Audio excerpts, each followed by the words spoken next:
So we can start by having the panelists introduce themselves.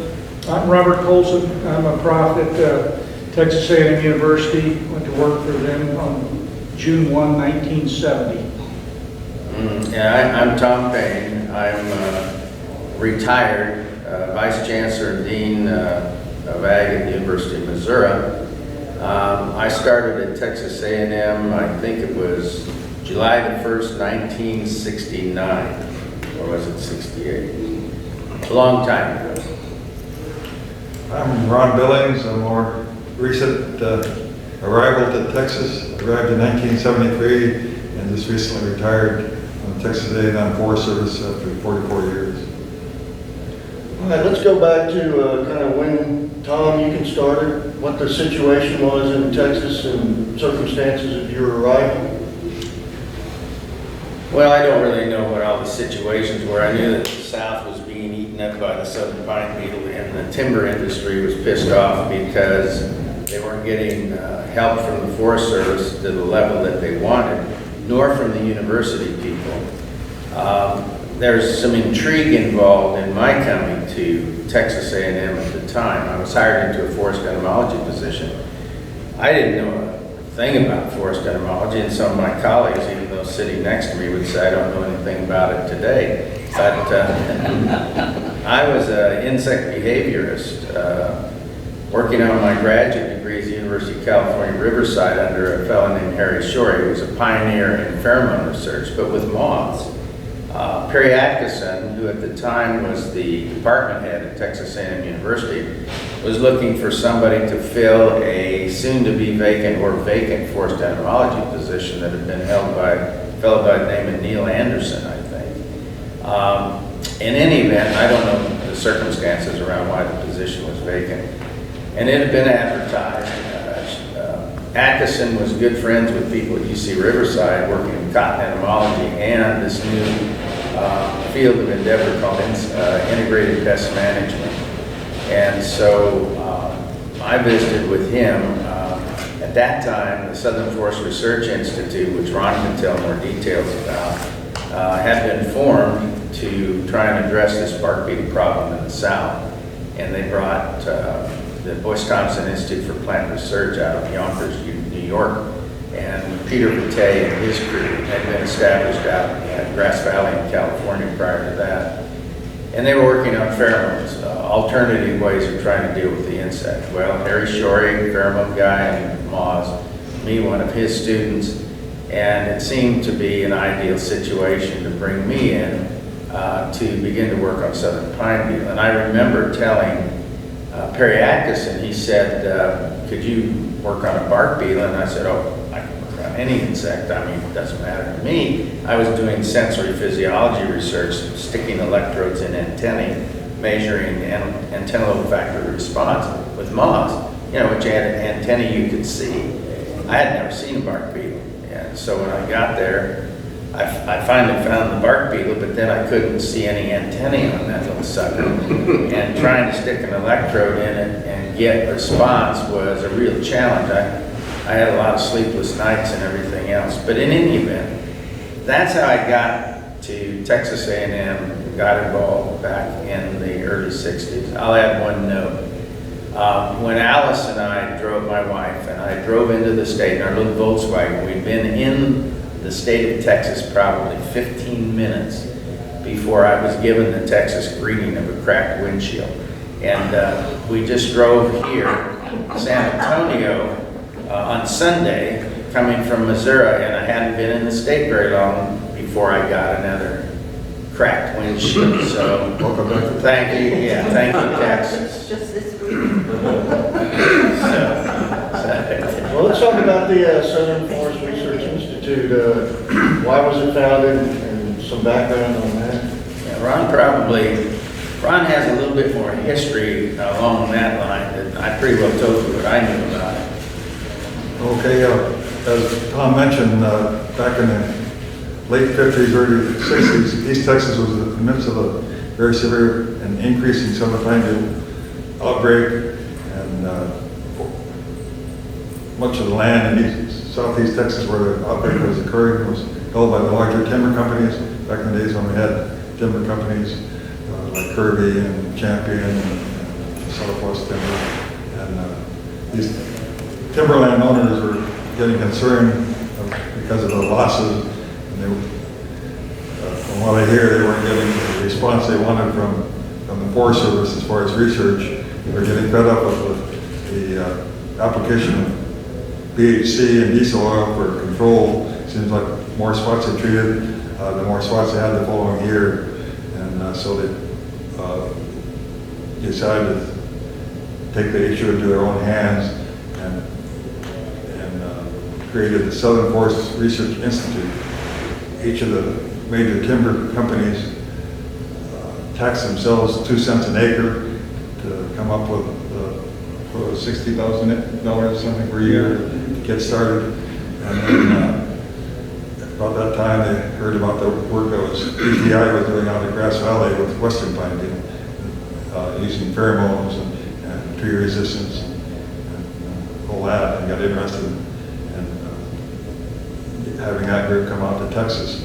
So with the funds that were generated, they purchased some property down near Sour Lake, where the outbreak was occurring. And the philosophy of BTI at the time was to conduct research in the field. They figured if you have a problem, you want to get best results by taking your research in the field where the beetles are active and conducting research there. So they essentially contracted with BTI at that time. Peter Vitae and Bob Garrer were working in Grass Valley. They both transferred to Sour Lake and created the lab there in Sour Lake. Very small staff. Peter Vitae was a major administrator. Bob Garrer was the principal research leader for the first few years. That Southern Forest Research Institute only lasted about 12 years. It was disbanded in '74. It was a very productive time for isolating and identifying bark beetle pheromones. It made some great progress. At the same time, there was another group in Berkeley doing similar work with Ips confusus, Paraconfusus now, and Western Pine Beetle. And that's another story by itself, the conflict between BTI and Berkeley. But, in Texas, that group over that short period of time, 12 years, there's a number of different entomologists passed through that lab.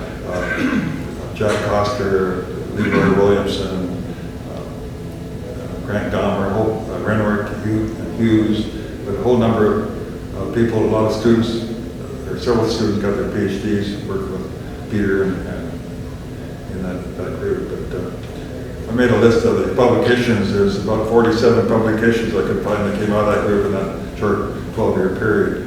And they were responsible for identifying aggregation pheromones from southern pine beetle.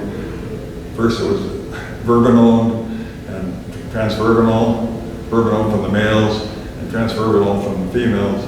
And in order to do that, they had to extract the hindguts from 20,000 females and 12,000 males to come up with the verbenone in the males and the transverbenone in the females. And they found one other small compound, very limited quantities.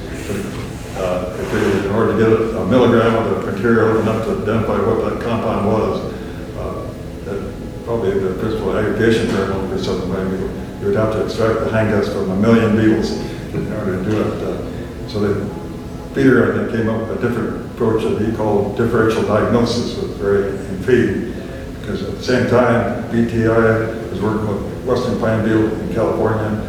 Gary Pittman with BTI was working with Douglas fir beetle in Idaho, and they found that those other species of Dendrocus shared the same pheromones. So they found that crushed female western pine beetle and female Douglas fir beetle and male western pine beetle were very attracted to southern pine beetle. And it turned out that attractive compound was produced in much higher quantities than those western pine beetles. So they ended up extracting and identifying frontline from Brevicomus, from western pine beetle. Some people complain that it should be called Brevicomus instead of frontline. they did identify that as Fronlin and proved the principal aggregation thermal and southern Pineville as well as a major component in some of the western part beetles. In addition, they identified compounds for the southern Ips species, Ipschimal, Ipsinol, Cisvertinol, and probably I think even a bigger contribution was the early work by Bob Garrett and others on the attack behavior of southern pine beetle. Hotspot got started, how they grew in size and what caused them to go inactive, the switching mechanism from tree to tree. And this ultimately led to several different control techniques.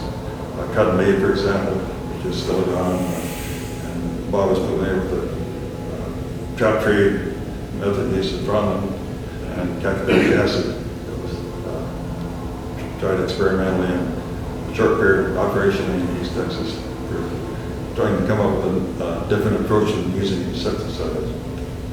But I think it was a very unique period, very interesting period. In my case, I came to Texas because I just completed a PhD at the University of Washington where Bob Garrett was a major professor. Like I say, Bob had earlier worked with Kirby, Forest Industries in East Texas before going to Oregon State to get his PhD and joining BTI in Sour Lake, and Grass Valley in Sour Lake. As a result, I got a thorough understanding or lectures on southern pine beetle behavior as one of Bob's graduate students. It was his connection with Peter Guite and the Texas Forest Service that opened up the job opportunities in Lufkin in 1973 when I arrived, the same year that Bob moved over here. And So Peter Vitae was an important figure. Any stories or anything that any of y'all can relate about Peter? Yeah, there's all kinds of stories. I mean, some of them put on tape, and some of them unfortunately, Peter we passed take away to our grave. Yeah, in memoriam and out of respect for Peter. Peter was a rascal, and he was, I think, brilliant. He had great insight into beetle behavior and forestry. And of course, you probably all know he came from Germany. And Peter's aspiration was to become Herr Doctor Professor of one of the major forest institutes, Göttingen or Hannover Schmunden or Freiburg, where he wound up after leaving BTI, the Southern Forest Research Institute. He became Herr Professor there. But Peter had great insight. Criticism of Peter is that he wouldn't do extensive replication and data collection. He would find something, he had an idea, he'd go out and test it with a few reps, and then he'd hit the presses. And people that come out of academia expect, that you're gonna, research and research until the nth degree, till you can run statistical analyses up the flagpole and everything else. And so Peter's approach was, we got verification of his ideas, he'd go with it. And he was part of that was, I think, the conflict with Berkeley at the time. It was important to get your results out as soon as possible. So right. A lot of his publications are 1 page or half a page just to get the results out there. He did some scooping and it ticked a lot of people off. So there was this controversy between the Berkeley crew, and we call it the Berkeley crew, the Western folks.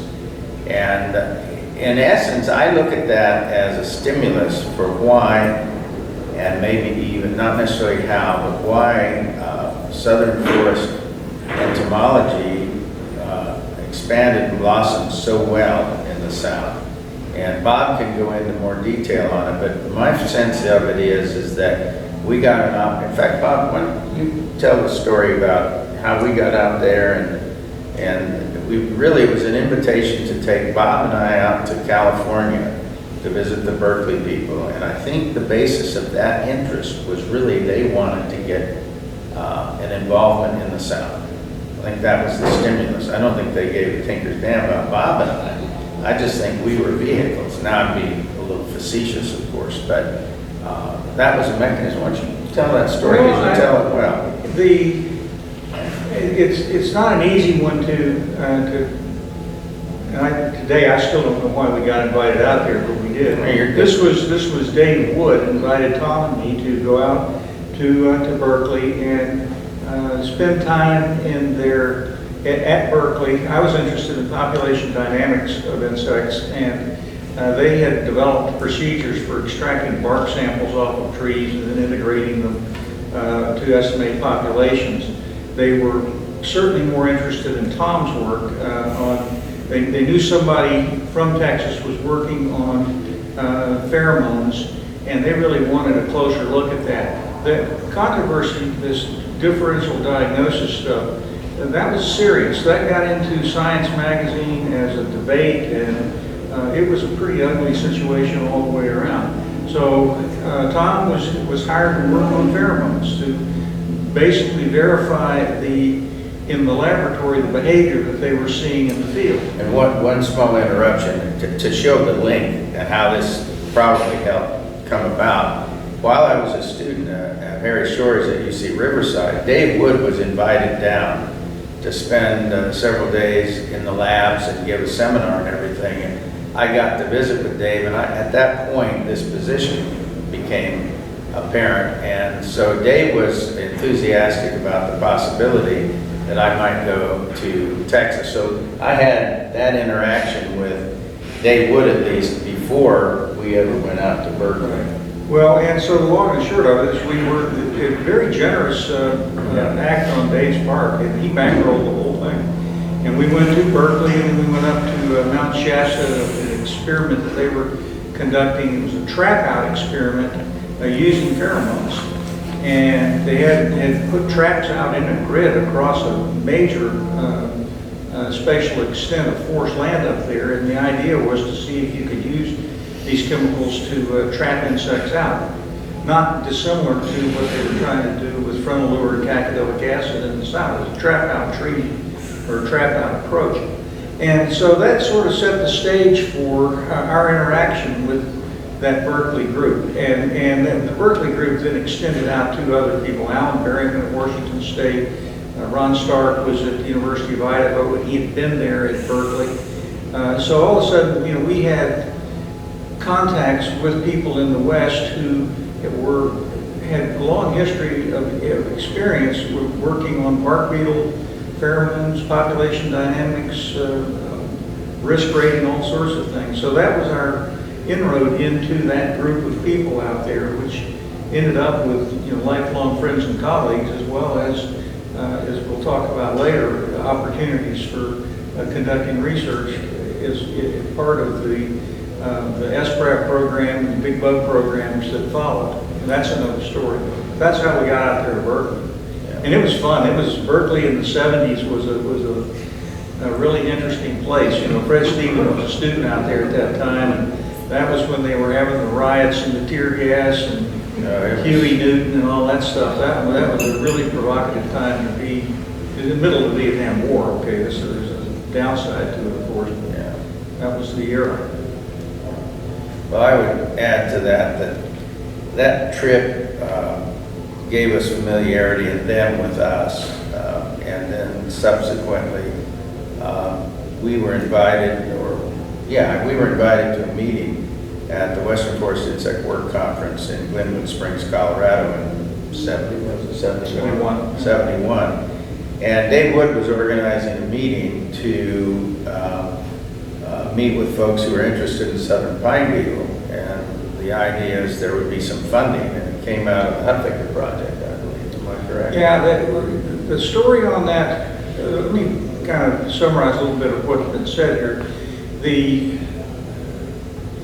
There was a lot of political interest in bark beetles that resulted in the Southern Forest Research Institute, Tom getting a position. The Texas Forest Service hired me because they wanted a research program. Barry Atkinson was involved in that. So it was a period of time when there was lots of interest in Texas to get into the bark beetle business. And it was spurred by, I think, the action that the Southern Forest Research Institute took. The people that ran, there were 17 major timber companies in Texas during that period of time, and the people that ran those businesses were hardball players. They were really competent people. They were aggressive people in terms of solving problems, and they thought southern pine beetle could be controlled with some sort of suppression tactic, and the Forest Service and the university wasn't really doing business with what needed to be done. So the political error was there, but that didn't generate any money. That all the money was local. Texas Forest Service, Paul Kramer was the director at that time, got another $100,000 thrown into that SFRI package after the state legislature closed. That's how you do that is probably not possible anymore, but nevertheless, there was a lot of money, a lot of interest. There were people in place out there at that time, but there wasn't any money. And what had been brewing in the background was this concept of integrated pest management. Now it seems trivial today and trite maybe, but at the time, this was a radical new way of looking at managing insect populations, the damage of insect populations, and it was a very ill-defined concept. Huffaker and Ray Smith and Perry Atkinson, Robert Rabb in the South was the person that was the big advocate. That was the genesis of that concept, and it was beginning to gather some momentum. And that Glenwood Springs meeting was a Western Forest Insect Work Conference, and there was good inside information from that Berkeley group that there was going to be an NSF-funded project. What Huffaker did is he got NSF, EPA, and the Department of Agriculture in schooling behavior, and they all wanted a piece of that cake. Once they threw it out, they didn't want to be left behind, and so the first project, which resulted from that meeting that we had or we were involved with at Glenwood Springs, what happened there is that Ron Stark and Dave Wood and the forestry mafia for that group out there told Huffaker that there should be a pine bark beetle component to the agricultural emphasis in integrated pest management, and they bought into it. And that meeting in Glenwood Springs resulted in the proposal that led to the pine bark beetle NSF-funded project, which was the first money that came out outside money that came back into Texas, and it all started at that Glenwood Springs meeting. That was as an anecdote, that was a grueling meeting, I would say,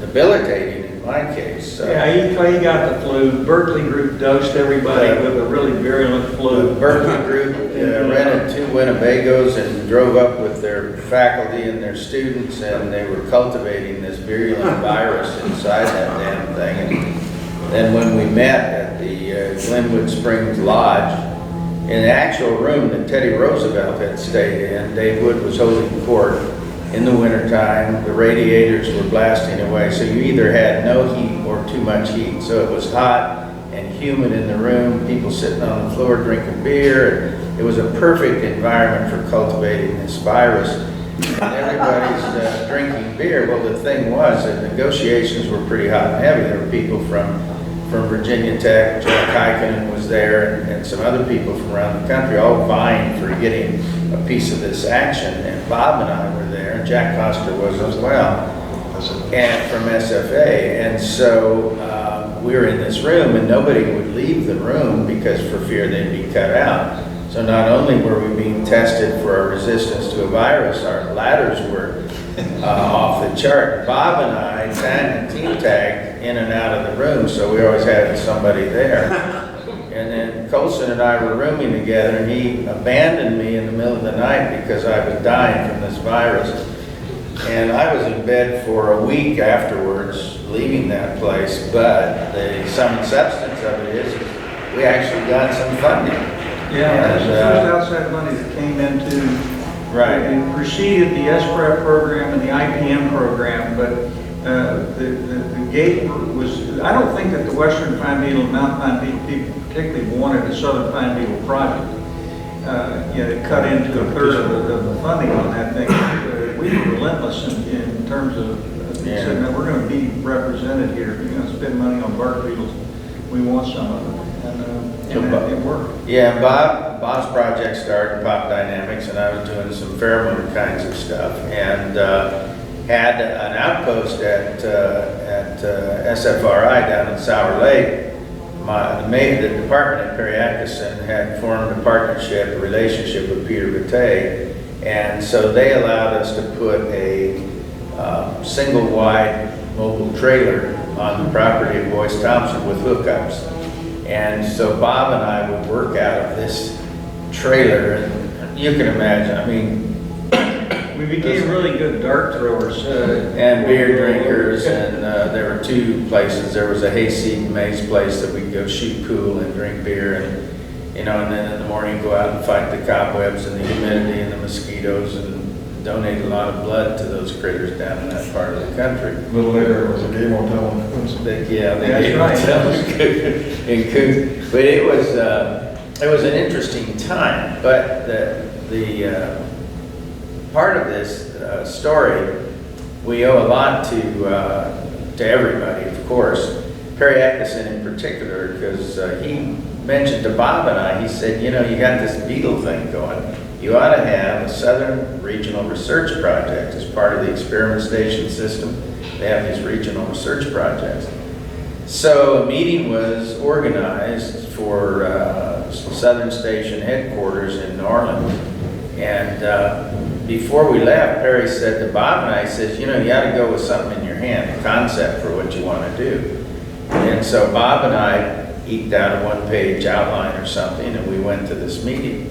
And that was a good lesson to learn, because most people don't come prepared with anything. Everybody does now. So the conclusion from the Forest Service and the university people was that we should have a Southern Regional Research Project on the Southern Pine Beetle. And Bob and I had this page, and we put it out. Everybody said, oh, that's great. And they elected me chairman of the committee, and it was formed. It was called S99, Southern Pine Beetle Thingamajiggy. Okay, everything's good and well. Well, at the same time, the Forest Service was working on a big bug project, trying to get it funded out of Washington, that would deal with the tussock moth in the west, the gypsy moth everywhere, and the southern pine beetle. Southern forest industry was not supportive of the southern pine beetle component if it were to be run by the Forest Service. They would not politically support it. So we get the phone call, we have to form this project. And overnight, I became the research coordinator for the expanded Southern Pine Beetle Research and Application Program. Bob Thatcher at Pineville was made the project leader. And then later Paul Buffum from the West Coast became the application coordinator. So that if you follow the money, so to speak, it kind of starts with Colson and I being brought out to Berkeley, us getting a little bit of resource, then having enough momentum to get folks together to be in position to be able to support the SPRAP, which brought a lot of resources into the state and a lot of people. Tremendous number of faculty got support from that, and certainly a lot of graduate students came out of that program. But it was very, very interesting. Well, and the South filled up with forest entomologists. Every state followed in turn. Rich Goyer was at LSU, Fred Stephen at Arkansas, Evan Nemeker at Mississippi State. Wayne Beresford was already in place at Georgia. John Fultz went to Florida. Fred Hain went to NC State. So the availability of those, and understand it was IPM-based money. That was what those were programs intended to develop integrated pest management systems for Southern Pine Beetle. That's where that came from. And that paid the bills for 15 years. A lot of money. I mean, it was, we've often, Fred and Tom and I have talked over the years that we call it forest entomology at the golden age. Yeah. There had never been that kind of money available to do research in forest entomology until that IPM business came along, and we were sitting there as kids in really great positions working for a great university. And it opened up a very luxurious front end of a career. Front end to mid-career, where there was plenty of money to do research.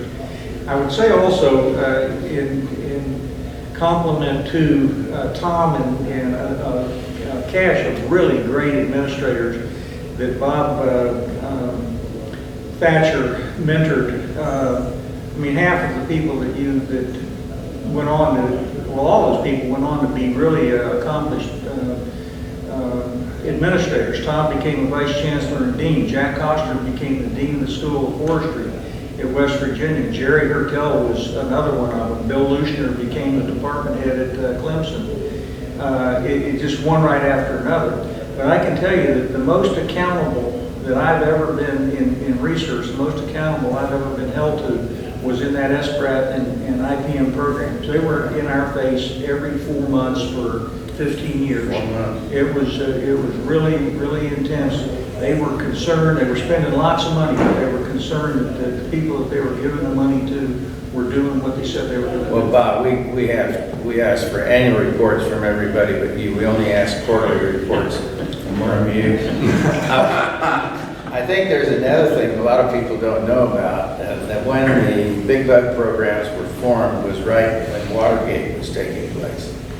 And the proposal had been put before Congress and was sitting with Office of Management Budget and wasn't moving. And when Watergate broke, Office of Management Budget seemed to release a lot of projects that were sitting there. Now, is it coincidence? Maybe. Maybe it was cause and effect. But all I remember is we got a phone call that the money had been released for the entire year, but we only had 3 months to spend it.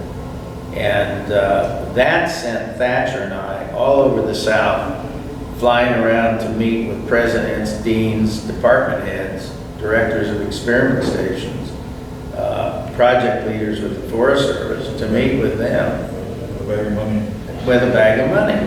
And it quickly became known that that's exactly what we were doing, but we had to get people to commit to doing certain kinds of things.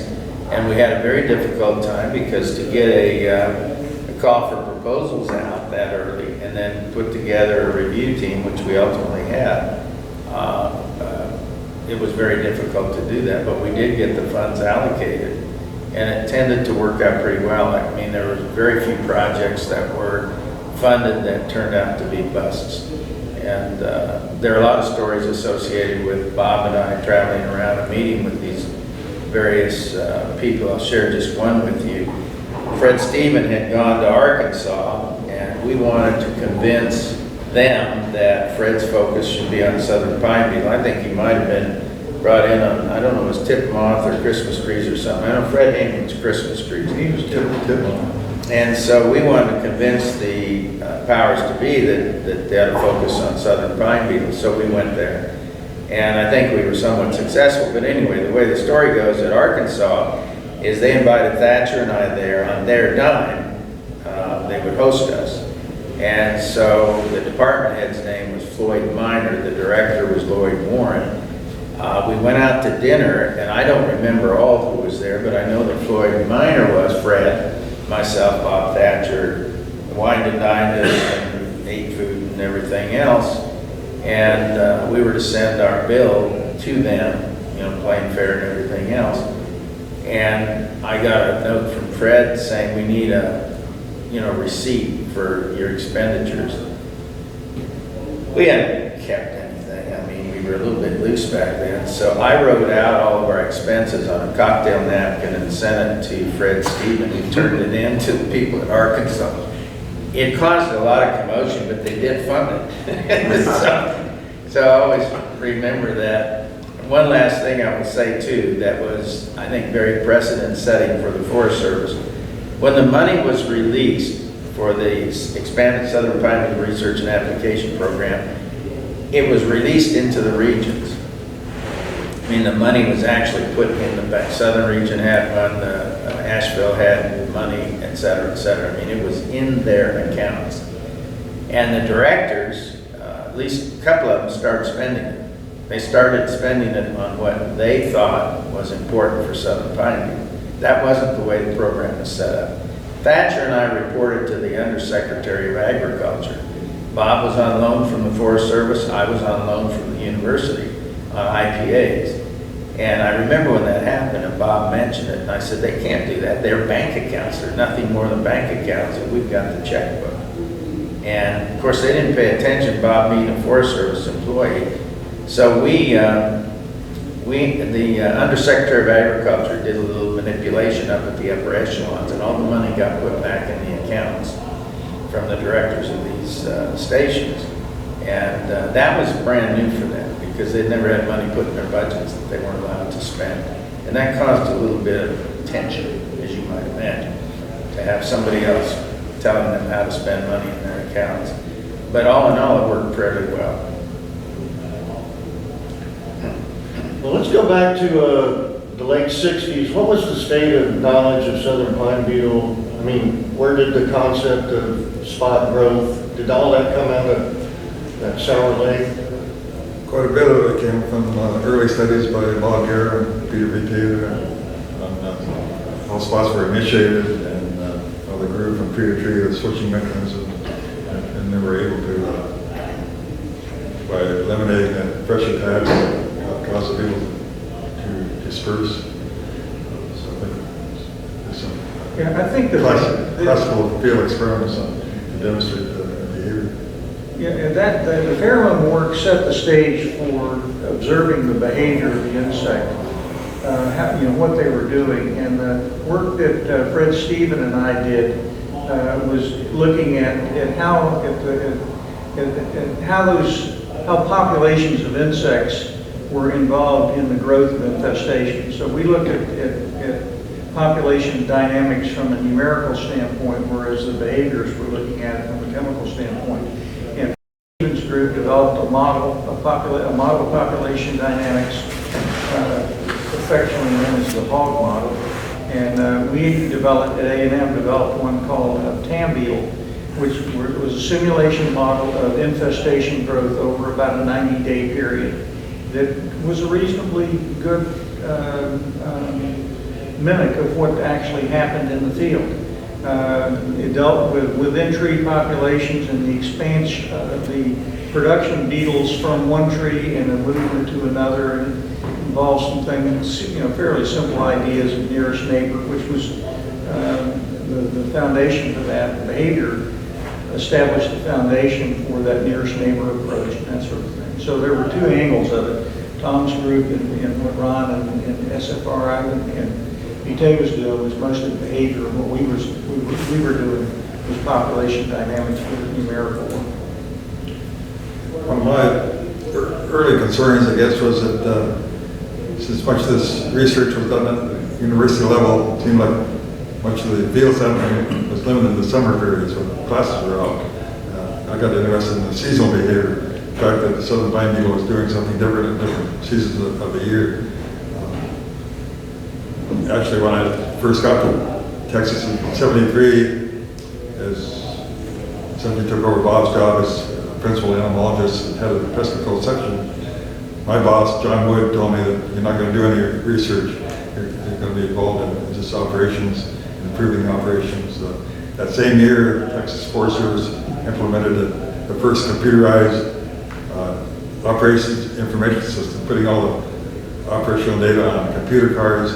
In those days, it was punch cards that Joe Pace punched in from the field, had to cart them up to Nacogdoches and run them to the computer, get weekly printouts that were sent to the industry to keep them abreast. So much of my early years were dealing with operations rather than research. But within a few years, we had an accumulation of computerized data, and that was a source of, I think, information I could use to look more at the seasonal behavior. The fact that most spots are detected in the early summer from spots initiated in the spring, and then in the summer and fall, you got very few new spots, but the spots expanded over time. But at the same time, also, we had, I think, a major controversy over the cut and leave control tactic, which was a principal replacement for PHC and chemical control. But there's a lot of research going on at CVMF Boston and the U.S. Forest Service to look at effects of cut and leave on within tree populations.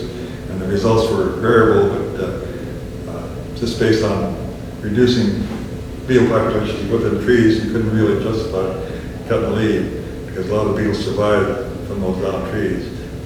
But the other part of that story is what happens to those beetles after they leave those trees. And I eventually did an analysis of the southern pine beetle detection records that showed that we did not get a proliferation of new spots around treated areas. Actually got fewer spots around salvage and Cutting research that was verified later by biology group that a lot of discussion went on about cutting leaf in the decades of the 70s into the 80s. Well, that's still going on today. I mean, all the outbreak over there in Mississippi, they have, what's different about the survey information on that Mississippi, the recent current Mississippi outbreak is that the survey information is absolutely precise. You know, the on-the-ground monitoring is for every one of those infestations, you know exactly where the spatial coordinates are, when it was, the spot was initiated, when it was cut. And so that database there is actually being looked at as going back and revisiting this outbreak story in a spatial context. And what's interesting about it is that, you know, if you have a stand of trees out in the middle of the field and the bark beetles come in and kill it, you're not going to have any proliferation around it. If it occurs in the middle, if the infestation occurs in the middle of a 100-year-old stand that's 300 acres in size, then the chances of having outbreaks are going to go up in that situation than others. So you can look, the point I'm making is you can look at that survey data today because it's so much better than it was in the data that we were using in those evaluations. So I'm not sure that the breakout story is the final chapter has been written on it or not. So Tom, can you say a little bit about what you worked on when you first got to Texas? Yeah, I mentioned that well, first of all, I spent a long time trying to find antennae on the southern pine beetle. I don't know if most people, you all in the audience know, and all thousands of you in the audience know that we are great again. It's a little English muffin looking thing, it's not very big. So I spent my time getting my lab set up. I had an old insectary that had been boarded in. The sides had been boarded up so that it was a contained building. And I set up a research lab originally to do sensory physiology work, putting electrodes in antennae. And it took me a while to develop that technique. It was a little bit difficult. But anyway, what I was looking at was just getting some background information on what this insect's antenna responded to and the levels of responses, et cetera, et cetera. We became more sophisticated over time. I had a graduate student, Dick Dickens, who was able to do single cell recordings from the antennae of southern pine beetle and other bark beetles and actually find out what cells were working and how they operated and all that kind of stuff. And we were very interested also in taking that, using it in, to guide us in some laboratory behavior bioassays. We picked up the pedestrian bark beetle bioassay technique they were using at Berkeley, which is basically a flat surface and with odor going over here, and you put a bunch of beetles on the table and see where they go. Well, bark beetles, southern pine beetles, do not walk from tree to tree. So it's obviously very artificial, but at least it lets you know if it was something they liked, at least enough to walk to. And then we would take it to the field and test it. So we were working on trying to find compound combinations that would work and maybe be better than the ones that had been out there before. And so we spent a lot of time on that. We did find, just quickly, that after evaluating all the compounds that were known, plus identifying some new ones, we worked very closely with Milt Silverstein at Syracuse and Janet West, his technician, to isolate and identify new compounds. And at the time we were using new techniques for extracting and isolating compounds than pulling hindguts. But after evaluating all those compounds, we were unable to tweak the mixture of attraction for the southern pine beetle too much beyond what had originally been identified as frontalin and alpha pinene, that combination still seemed to be the best thing. And we looked at the enantiomers of those compounds, and we get a little bit of change, but it wasn't enough that from a practical standpoint, you'd want to afford to have an enantiomerically pure compound versus the less expensive production of racemic mixtures of compounds. So we did a lot of work, but I guess in the end I would say that we did a lot of verification. We found some new things, but the early work that Peter and team did with southern pine beetle, coming up with attractants that seemed to work, and some techniques, held up during that process. And I think it's a great credit to him and some of the things that he did. But that's what we did a lot of our stuff on, and I think it is a basis for how I was able to interact and partner with the BTI SFRI people, because I wasn't viewed as a competition, if anything at all, because we were adding new information from this sensory component that we were working on. One thing I'd like to mention here is when I first got to Texas in '73, there were these various research groups. You had SFRI working on Sour Lake, Tom doing his thing in College Station, Bob starting a program also that we moved to College Station. Forest Service in Pineville seemed to be kind of a lack of communication from my point of view. So that's at the point in October '73 that I sent out an inquiry to see if we could get a seminar. Started to be a quarterly Forest, East Texas Forest Entomology seminar established. Got a good response from all the players. I think we had 11 charter members, including Extension Service, Forest Service, National Forest in Texas, SFRI. And that seminar, as you know, has been going on for 45 years now. Yeah. After about 4 years, my boss said, well, looks like your seminar's outlived its usefulness, why don't we discontinue it? Fortunately, I was able to talk him out of that, the need to continue that, just as a means to network and get everybody on the same page on what's going on in different groups. It was a good move. Fred Hain was an early inspiration when he was a postdoc with Bob, because I guess they were doing something similar to that in the Northeast. And was the first one you and Jack hosted up at Stephen F. Austin? No, we hosted there in Lufkin. Oh, was that the Sylvan's Cabin? No, That was later, raw chicken and all that. Oh, raw chicken. And that interesting smoke that was around the campfire that made everybody giddy. I never understood what that plant was. Came from Berkeley, too.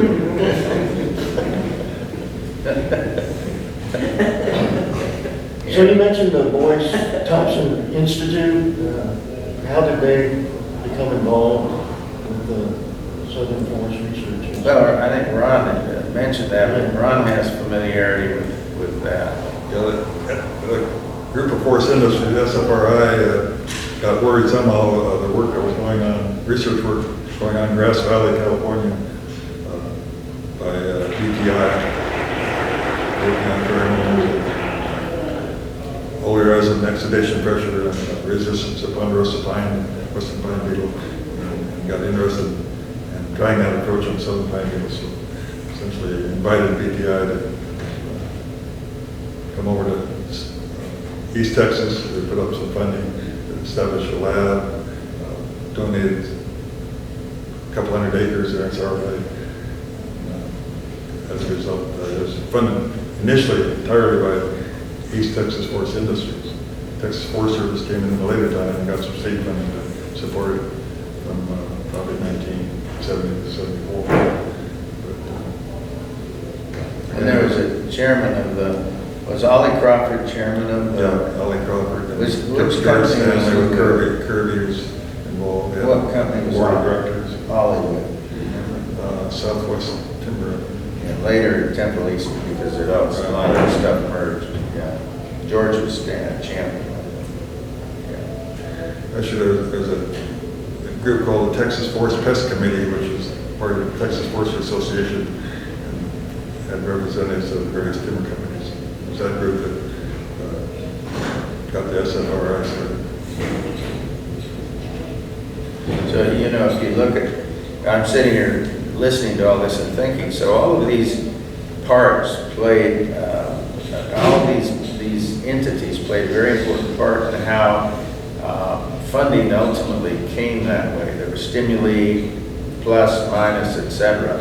But they all played a role in ultimately attracting attention enough to be able to get that large body of funding which came through the expanded research programs. Well, I think the point also is that going back to the theme of this discussion we're having here is why was Texas the center for that? And the reason is all the people were in place to make it happen for all the reasons you're talking about. Anger from the industry, response of the Forest Service, or the Texas Forest Service, involvement of Perry Atkinson, all the different things we've talked about today, assembled a large number of people there in Texas that were in place when the money became available, and we facilitated some of that. And also, that there was no other state around that had an aggregation of people that could respond, and Texas did. So, I'd like to make one comment. The first, when I came out there to Texas, from when I was a graduate student at the University of Georgia, and I saw the advertisement that Perry Atkinson put out for Tom's position, and it read something like this: "If we're interested in a person to work on population dynamics of bark beetle, pheromone behavior, developing artificial diets for insects, and taxonomy of butterflies," and I said, well, this is nuts. So I wrote him a letter and said, I feel, insofar as your job advertisement goes, I feel as qualified for anybody for this position. Well, they hired Tom. But I guess the bravado resulted in Perry calling me up about 6 or 8 months later with this, he got together with the Texas Forest Service and Paul Kramer, and Paul Kramer wanted a research program in the Texas Forest Service. Now, Texas Forest Service did research back there. They had a forest products laboratory that had been around for years, and they had a brand new facility over in Lufkin, which was just a gorgeous place. The Forest Pest Control Office, which had laboratories and offices, and it was a gorgeous place. And they wanted a research program there. And so, but Perry didn't think he could get, he thought that it would be necessary to have a joint appointment between the Forest Service, Texas Forest Service, and the university. And so that position that I had actually had an academic component to it, but it was stationed in Lufkin. So as a young kid coming into the game, and I'm looking at Leroy Williams has just finished a PhD degree looking at implementing this trap tree concept using the pheromones as attractants, the frontalum and alpha pinene, frontalure, to attract beetles into trees that they had treated with a herbicide, an arsenic-based herbicide called cacodelic acid. Became known as caco-ridiculous acid to the rest of us that were working on it before it was all over with. But anyway, Tom and I, so I said, well, this would be a great project to start out on. We'll do the efficacy on this trap tree technique, thinking everybody really wanted to see that, and nobody wanted to see it because it was a totally impractical idea to begin with. Could not be implemented, and we also demonstrated later that it didn't work. And this was not the story that BTI wanted to hear, that Peter wanted to hear, that anybody, that Texas Forest Service didn't want to hear. So I didn't make a lot of friends out there in my first research project with the Texas Forest Service. Fred Hain was involved in that, Tom was, and Forrest Oliveria was a postdoc at that time. So there were a ton of people that started their careers off of frontalure and cacodelic acid. So that was good. I think it's fair to say that while Paul Kramer wanted a research project, I don't think he wanted the kind of research that, more basic, fundamental kinds of research that we were doing. Yeah. He was looking for... So Yeah, well, everybody's looking for the silver bullet, but I think that's exactly what it's looking for. Somebody would come in and do a few things and come up with a technique to solve the problems. And of course, Well, that was still, the idea, the silver bullet is not a beer can, it's a silver bullet that the Lone Ranger used to carry. That concept was pervasive at the time, and that was part of why and it didn't work. And so the idea of integrated pest management is another way of looking at how you could control insect. That's part of the reason that that was such an acceptable and provocative concept at the time.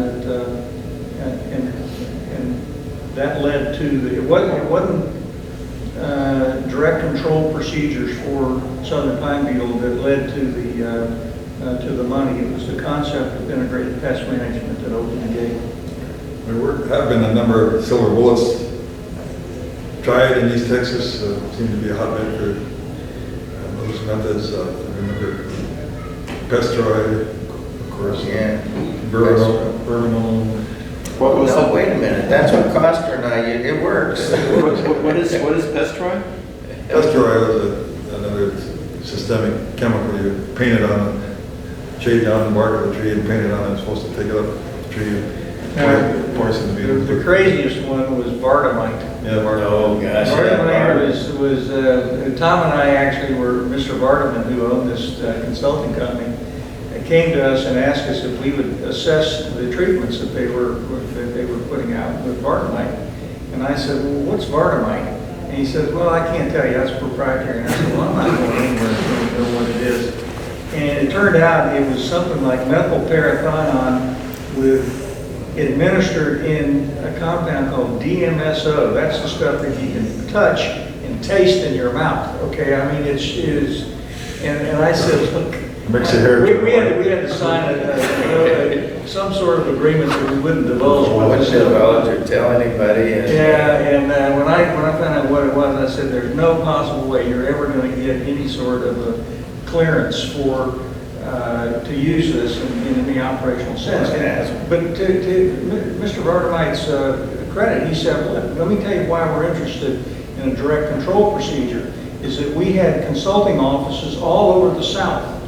And he could have put a person any place in the South to perform a treatment if somebody identified a spot. So if it worked, the opportunity for making money for his company was there. He wasn't a crazy person at any means, but the procedure that they were promoting was nuts. But the idea of having a treatment that he could respond to and make money for his company for any place in the South was, that was for real. He could have, if that had worked, he could have done that. there were a lot of silver bullets because the southern pine beetle had moved into some metropolitan areas like in Houston, and some of these really high-end neighborhoods where they had these big pine trees and people were running scared. So a lot of the basic treatments were to spray them off with BHC or lindane as a preventative. But we had one fella or company that sent us these little round plastic containers that were painted gray, and actually what they were was plexiglass tubes that had ends had been glued on them. They had cut hooks on them. They were painted gray, and the deal was is inside these were contained control techniques, control mechanisms that would radiate out and control southern pine beetle within 400 foot or 500 foot radius. You just hang it in your tree and it would radiate out. And so they wanted us to test it. And I thought to myself, well, this is, snake oil, but if it worked, I've got beetles in my lab and I don't want to kill all my beetles that I'm working with in the lab. So I took it home. Alice and I lived 30 miles out in the country. So I took these things home. I feel like an idiot now, but I had Petri dishes with beetles filled, and then the same cohorts in my lab, same numbers of beetles, and then I put one of these gizmos right in the middle of it and let it sit there, and then every day I would come out. Well, the beetles at home around this gizmo lived longer than ones in my lab, which were not around anything, but I had signed a confidentiality agreement not to tell anybody about it and everything else. And that all went by the wayside. So and I had these things sitting up in the windowsill in my shop. So about 2 or 3 years later, I said, oh, what the heck, I'm no longer under this agreement, I don't think. So I took some paint thinner, and I took the paint off the outside, and inside was a clear liquid, viscous clear liquid. And I thought, wow, I wonder what that stuff is. So finally I knew it wouldn't kill beetles, so I figured it was safe. I cut it open with a hacksaw, and it was nothing more than Wesson oil. I took it out and had it in. So these things were selling for 25 to 50 bucks a piece with a money-back guarantee. Well, the rich people that spend 25 bucks, hang one of these in their tree, it doesn't work, they're not gonna send the thing back and get their money back. So this guy was making money off of these gizmos. And Hanging on a light tree and then it never. I've been thinking about sending some to Mississippi. I mean, Another silver bullet that I recall was the tree monkey that Peter brought over. This was a machine that apparently pretty effective in Norway spruce in Germany. You strap it on the tree, and I'll take a little engine on it, climbed up the tree to the top, and cut off the limbs and debarked the tree as it came down. It just eliminated all the bark. And like I said, a Norway spruce, which is a very straight bolt and thin bark, it seemed to work quite well. So Peter wanted to try it in East Texas on loblolly pine. Loblolly pine doesn't often grow that straight. And the first time we tried it, it climbed up, the first limb got hung up on a crook in the tree. and stayed up the tree. Cut the tree down, Get the tree monkey. Then it was short-lived. there was another silver bullet that was attempted that didn't work, and Peter had the idea that we could do mass confusion of southern pine beetle. If you had enough pheromone out there, it would confuse them and they wouldn't find trees and blah, blah, blah. So he took a 55-gallon drum filled with seed rice. His concept was they aerially seed rice paddies, so why not try that? So he mixed front lure with the seed and then they used a forklift to roll it around to mix it up, and then they put it in the airplane and they did the seed treatment. But my recollection, Ron, I don't remember for certain, but I thought it really intensified things rather than As I recall, Peter was saying they planted over a 50-acre test plot and then another 50-acre control. But it ended up doing was creating a 50-acre bug spot. All the trees got attacked. And then we had an experiment. But there's no statistical analysis. Yeah, well, I wouldn't even report that one. We had an experiment. We were working with, I can't remember the name of the company that was formulating pheromones in packets, but they had these kind of like Vapona strips, these plastic packets of pheromone. And we'd spent a lot of money on this stuff. I was on semi-sabbatical leave. We were putting them out just to test the movement of populations. Now, I don't know if this is true, but what the end result of this was. But there had been a mix-up in the instructions I left, and the entire freezer full of our pheromones were put out at one time in a place called Big Thicket. And I just wonder whether or not it precipitated this infestation that ultimately... Were you was that? I'm not going to tell you.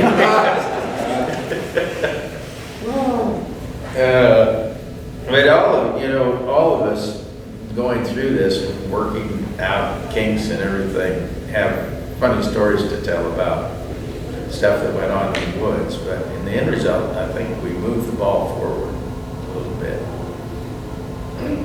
So some of the early research techniques, I've seen pictures of these big sleeves. Olfactometers. Yeah, olfactometers, sleeve olfactometers. Yeah. Work with. Peter, that was also in one of the science letters, I think, there was some criticism levied towards the BTI group because they were using sleeve olfactometers, and it basically was to simulate what a tree looked like. And so they had a motor at the bottom, and generator, and then it would blow air up and it would open up the sleeve. So you see these things in sometimes in front of used car lots and everything where that thing's going around like that. And so basically that was it was like that, except it didn't have a face and arms, it was just a straight sleeve. And then you would put the compounds you're interested in evaluating, or even maybe logs, inside the base and it would aerate, and then you could evaluate if the beetles landed. Quite honestly, I preferred those to that damnable stick-em special stuff that you had to work with the sticky traps. Oh my goodness gracious. I was stuck together for 18 years. Yeah, we bought tubs of that stuff too. It was terrible stuff, terrible stuff. Yeah. So, what do you think some of the major accomplishments that came out of that early work there at the SFRI? Obviously, one is the isolation and identification of a large number of pheromones for both the Darkness frontalis and Ips species. Early elaboration of the attack behavior of southern pine beetle, some control tactics, not all successful, but cotton lead came out of that. Peter was one of the first ones to, I think, correlate the clarid catches with southern pine beetles. But eventually, I was able to expand into a prediction system. That all started back in SFRI. And I think just training a number of entomologists that went on to have careers. Williamson, Lieber, Williamson, Jack Coster, Bob Gare, and others that went through that lab contributed quite a bit. I think there's a story to be told just about SFRI. When Peter moved back to Germany, he left me a lot of the correspondence with SFRI, early correspondence between BTI and timber companies, and hopefully have plans to pull that together in a kind of historical document. So I think a neat story to tell. So was there initial skepticism, I can't say the word, but Skepticism. yeah, Yeah. about southern pine beetle spot growth, because it was kind of a radical Yeah. concept at that point. Particularly when the Berkeley, Yeah. Dave Wood, for example, questioned it in court, things like that. It was it actually, it's part of this whole thing that led to a lot of what went on in the South. And there was skepticism that the southern pine beetle behavior would be that radically different from western pine beetle or mountain pine beetle in terms of spot growth. And so there was a field test. When was that, Bob? 70? Early 70s. No, you mean where they evaluated the different compounds? No, where they came out, Oh yeah, that would have been in 72. 72. There was a meeting held in Texas, and it was in Moss Hill and what was it? No, it's Liberty. Liberty, Texas, and we went out in the woods, and a whole bunch of people came. Forest Service people came. Bob Thatcher was there. Bill Bennett, who was project leader at Pineville at the time, was there. And I'm going to tell a story about Bill in a minute, but they all came out, and this preceded all these big bug That was growers. huge. There's more than that. It was all those Berkeley people. Yeah, I mean, Wood was there, Dalston, Peter Roush was part of it. Bill Bedard, Peter Roush came, the list goes on. And we had a campsite, well, a research site down in the woods somewhere. And it was, I remember there was a water moccasins and Everybody thought water moccasins were noble animals until they saw one up close and yeah, personal. Bob killed one with a stick, and they thought he was creating an eco-debt. And we had somebody who thought they saw an ivory-billed woodpecker, so we were all running through the woods looking for ivory-billed woodpeckers. I think that came after 3 bottles of Tanqueray and Jack Daniel. And but what brought the folks out was they wanted to do a field experiment, which I don't even remember the details of it. Mel Silverstein was there. We had some compounds we were testing in these, the Berkeley group had some traps that were different, and Yeah, the idea, they had all these different compounds and they wanted to verify what they did in a southern pine beetle infestation. Right. So they had a set of experiments that they set up using different blends and different combinations of those compounds. Martin Birch was involved in that thing as well. Martin Birch. And so they put together little mini experiments with these different combinations of compounds to see what the response of southern pine beetle was. But mostly what you did is you stood around out there in the woods waiting for the beetles to respond to the treatments. And that, recreationally, that created some problems in terms of what you did for that whole period of time you were standing. we brought some libations. You know, it is in Texas in the summer in the south, a lot of mosquitoes. We were worried about malaria, so we had some gin and tonic to help, mostly the tonic. Peter Vitte was actually invited to that meeting too, but didn't come. He didn't. He elected not to show up. But the intent of the meeting really was, maybe this is an overstatement, but to disprove a lot of the speculation about what these different compounds actually did. Right. And I think that was fairly well accomplished because we didn't conclude much from. And it was the West coming to the South to challenge the things that have been going on there. And that was the, kind of political intrigue. Ultimately we had a meeting in Southern headquarters in New Orleans, and almost like a hearing in a way. It was very interesting. I don't remember a lot of the details other than being in the room with. Well, we left all from those that people. field, from Liberty, Texas, and drove to Houston and flew over to New Orleans. Right. To this big summit, and that was where the SFRI was involved in it, and Peter was there Peter at was that there. meeting, and all, that whole Berkeley group and all the Texas people were all there. That's maybe the only time everybody was together at one time. Yeah. And they talked about what their discoveries were. I remember one specific comment that the issue of whether you could use pheromones in combination with pesticides, for example, in trapped trees, was controversial. It was not clear whether the pheromones were going to be labeled as pesticides or not. If you were using them, was the treatment involved the pesticide as well as the chemical, as the pheromone. And so there was a question as to whether or not the pheromones should be included in the labeling issue. And Peter made the comment, I don't know what everybody's so pushed out of shape about. I mean, after all, they're natural products. And Dave Wood came right back on him and said, heroin is a natural product. Everybody thought that was very humorous, and Peter dropped his head and life went on. But it was a fairly hostile meeting that I don't think anything ever. I don't know if anything came from it, but you mentioned something that's really important in that, and it's the idea of pheromones being considered pesticides.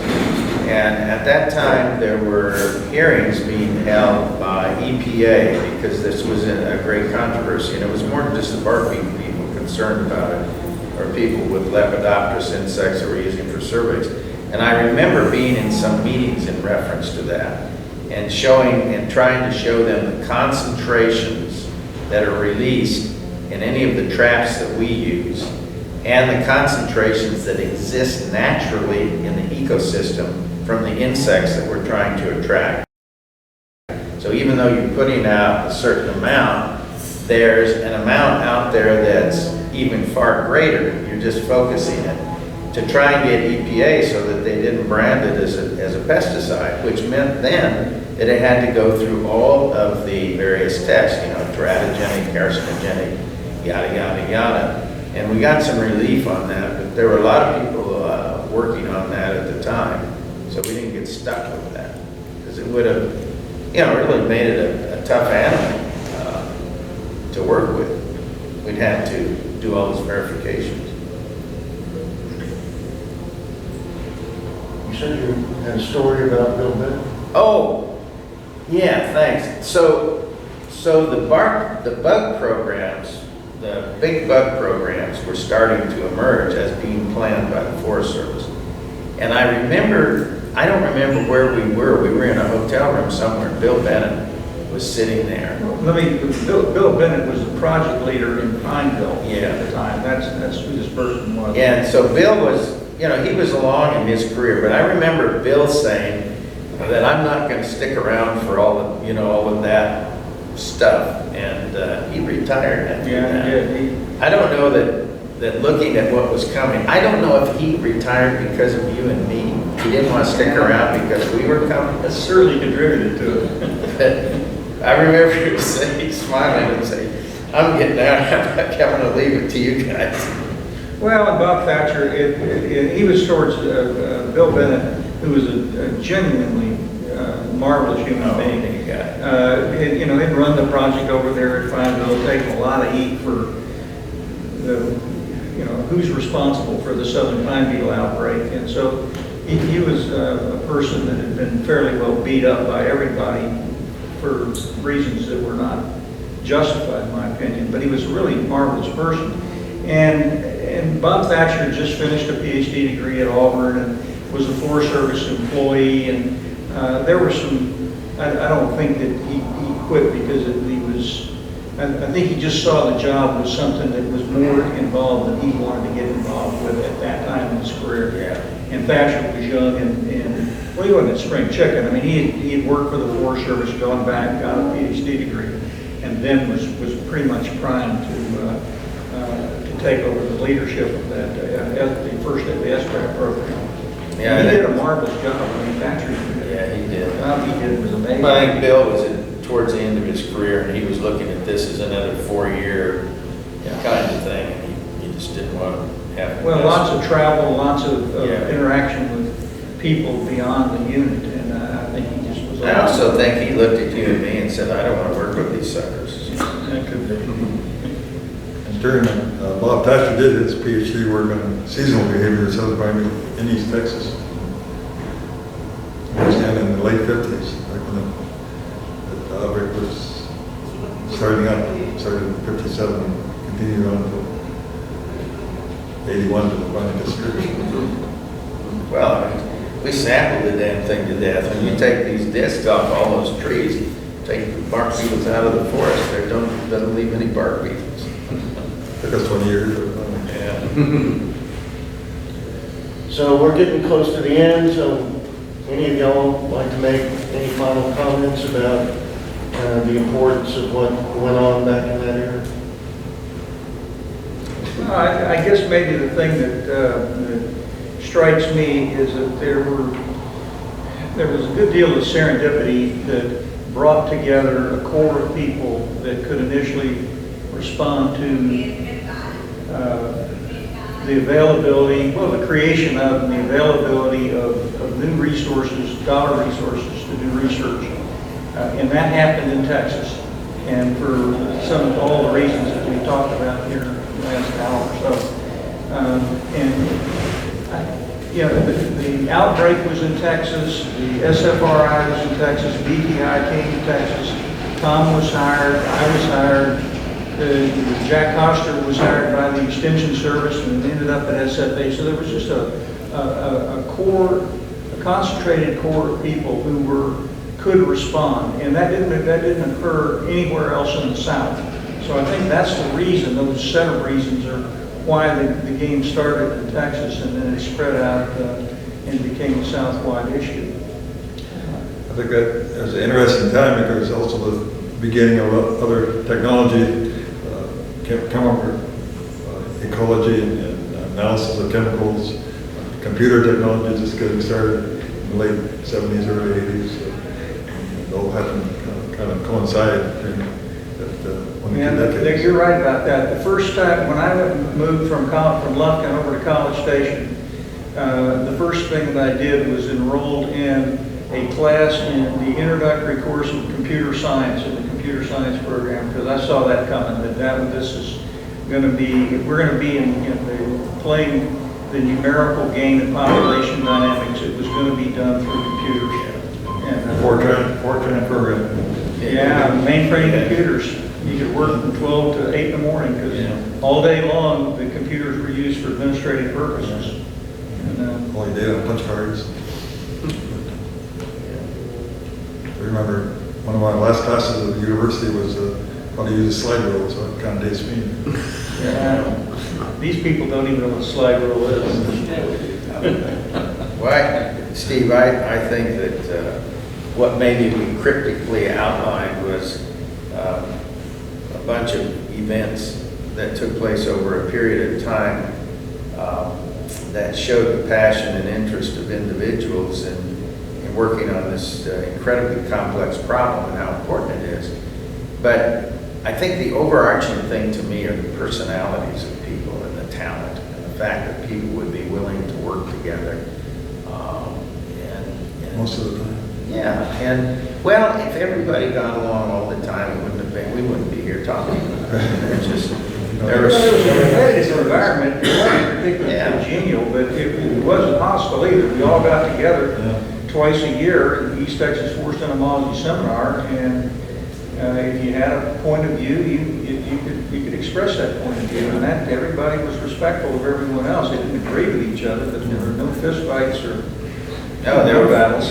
not like out in the West. No. Those guys who sometimes have fisticuffs in those old Western bars, I guess it goes, but we never did any of that. Although Bob damn near hit me in the head with a pool cue one time in Mays. But These are old wives' tales that show up. One final point on the seminar, I think one of the benefits of the seminar over the years is just allowing an opportunity for graduate students to get up in front of the crowd and give a talk on the research work and interact with the professionals in the field and so forth. There weren't too many opportunities other than Southern Forces Work Conference for graduate students to do that, to get that experience in those days. well, and also technicians and folks, a lot of folks came out of Pineville would get up and talk about the projects that they were doing. So I think it's a very important meeting, and I hope it continues. And I think it has the same, and on a smaller scale, than the Southern Forces Work Conference. It gives to me that I've been very impressed being here this week and seeing the students and the quality of the presentations and the folks that are out there. And so I really applaud this and all the work that you guys all put in. I've been out of it obviously for a number of years, but I think it's great. My wish is that it goes on, and the conversation about forest health mean maybe the new emphasis in general, adding more to it, is really appropriate. So any questions for our panel? So I was a little curious about this meeting where the Western folks, I'm guessing probably spearheaded by Dave Wood, what was his point? What was he trying to prove with these pheromone tests that he was doing? Do you recall? Well, I think he was trying to disprove what Peter Vitae had concluded about. I don't think there was any congeniality in that meeting at all. Yeah. They wanted to verify that in their own minds, that the claims that were being made about the response of southern pine beetle to these various compounds were not true. Because I mean, it doesn't seem like... I think that was the motivation. Well, and I also don't think that they accepted the spot concept. Yeah. I mean, that's absolutely something that's unimaginable if you're just out in the West and you look at how those species migrate around. So until you step into a southern pine beetle infestation and you watch a southern pine beetle infestation move, you wouldn't necessarily think of this spot concept. But man, it exists. And it's for real. So Yeah. part of it was that too. One of the things the fundamental things that you periodically need to remind yourself of if you work with bark beetles is the behavior of southern pine beetle is different than the western species. And we found that, saw it initially when we went out and looked at mountain pine beetle and western pine beetle, and came back and worked for many years on southern pine beetle. And then back when the Healthy Forest Restoration Act was passed, our project over at A&M got a flush of new money, fairly serious amount of money, and to revisit modeling southern pine beetle population dynamic. We improved on that. And I went out there, there was an active group of scientists in the Canadian Forest Service up in Victoria. And I went out there to visit them with the scientists from Kier's group. You had a modeler guy, the guy that you built a boat with. What's that guy's name? Oh, John Reed? Yeah. Okay, I didn't build a boat. Okay, well, anyway, he went out with us, and I wanted to see what they were doing on modeling, because they had a ton of money that they were in a very good modeling group there. And I went out there and spent a couple days with them looking at what they were doing. And I reestablished the fact that what they're doing is interesting, but it's a fundamentally different problem in modeling than what we're doing with southern pine beetle because of this infestation growth thing. So you can learn a lot by looking at these other bark beetle species, but there is a unique aspect of southern pine beetle that does not exist in these other species. So you need to remind yourself of that every once in a while, which I did. So Brian, I just think the basic thing was to come out and discredit or challenge. I think that was the basis behind the whole thing. And I also think that there was some of that involved in as I've already said, Bob and I going out there, and then our meetings at Glenwood Springs and everything else. So out of that, let's say interpersonal challenge between some individuals that has a very significant historical basis that goes way back beyond us. All of this, I think, helped stimulate all of this to emerge. And that's not unusual, you know, if you look at some of the things that have gone on historically. If you look at that Watson and Crick, and you get back into how that came about, it wasn't smooth sailing, and there were controversies and challenges and everything else. And that happens with anything. I don't mean to say that what we've done is anywhere comparable to that. All right, well, I'd like to thank our panelists. I think this has been very informative and entertaining, so thank you. Yeah, I mean, I'm very impressed with the number of people that came, and I'm glad that you were able to open the room up and bring in more chairs. It's very impressive. We appreciate you being here, all of you students who sat there through the meeting. Standing room only over there. Let me, in seriousness, thank Steve for putting this together, because Steve has initiated a project basically to look at the oral history of forest entomology in the South, and it's been around a long time before we got here, but what changed was the amount of money that came in to do research on forest entomology, and it started in the 60s and 70s and it's contributed through, or continues through to today. But Steve's initiative to look at some of the oral history when the old-timey guys like us are still around, that could tell these stories, but the truthfulness of them is often going to be debatable. But anyway, I compliment your initiative. Yeah, absolutely. It was well done. Good job, Steve, and I appreciate very much what you're doing. And I hope that, when you walk up to get your Emmy or whatever it is, we'll be in the audience cheering you on. Well, thanks again, and thank you all.